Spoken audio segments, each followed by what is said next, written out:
8h, 9h, Dimitri Pavlenko. L'édito politique. Bonjour Vincent Trémollet de Villers. Bonjour Dimitri. Alban nous le disait à l'instant, l'activisme écolo aujourd'hui, en ce moment, c'est partout, tout le temps, à Sainte-Soline dans les Deux-Sèvres. Malgré la forte présence policière, la tension est toujours palpable ce matin. Alors il y a eu dimanche des affrontements très violents, des policiers blessés, on le rappelle. Ces manifestants protestent contre l'installation d'une bassine géante, une réserve d'eau pour les agriculteurs. Oui, une bassine géante, oui. Et contre cette bassine, les manifestants crient « No Bassaran ». No Bassaran, en référence au No Passaran des républicains espagnols en 1936. Il faut donc comprendre que pour ces militants, des agriculteurs qui font des réserves d'eau sont des fascistes. Alors on arrive quand même à un niveau de confusion mentale tout à fait spectaculaire. Mais en fait, j'ai tort de m'étonner. Quand on voit des fanatiques jeter de la soupe sur un Van Gogh, ou se coller à la glu sur une voiture de luxe, ou saccager un Golf, on doit comprendre que la dégringolade de l'intelligence est indissociable de l'écologie radicale. En vérité, on se croirait de plus en plus dans Problemos. Je ne sais pas si vous avez vu, Dimitri, ce film d'Éric Judor et Blanche Gardin. Ça racontait la vie quotidienne dans une ZAD. C'était hilarant.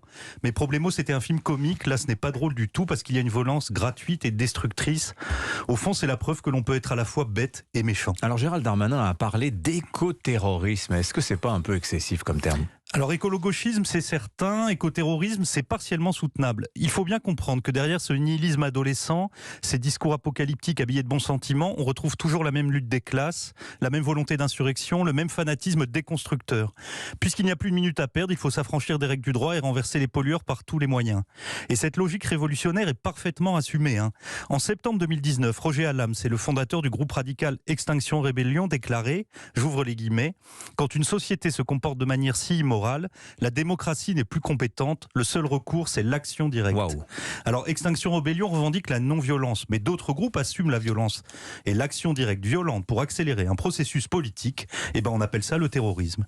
Mais au-delà de la question de la violence, le discours qui recommande de s'affranchir de la démocratie au nom de l'état d'urgence est très répandu.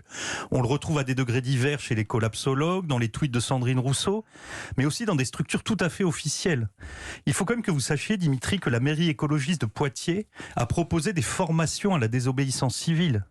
Il faut que vous sachiez aussi que la mairie de Paris finance l'Académie du climat, une sorte de ZAD de luxe où les militants d'Extinction Rébellion ont leur ronde serviette. C'est la révolution remboursée par la sécurité sociale. Mais Vincent, le réchauffement climatique, ça c'est quand même une réalité tragique qui impose des mesures d'urgence. Est-ce que vous leur reconnaissez cela ? Il faudra d'abord qu'on m'explique l'intérêt écologique d'un jet de soupe sur un Botticelli. La vérité est que l'écologie dans cette histoire et le réchauffement ne sont que des prétextes, qu'un instrument. Ces militants disent défendre la cause de la planète comme autrefois les Mao assuraient défendre la cause du peuple. Alors heureusement, Gérald Darmanin n'est pas tombé dans le panneau et il a reconnu l'ultra-gauche derrière les slogans écolos. Il a bien fait, c'est très très basique, vous savez, aux zadistans, derrière le vert, il faut toujours voir le rouge. Merci Vincent Trémollet de Villers. À la une du Figaro, quotidien un peu essolé dans les kiosques aujourd'hui, c'est le 1er novembre. Ces écolos radicaux qui font le choix de la violence.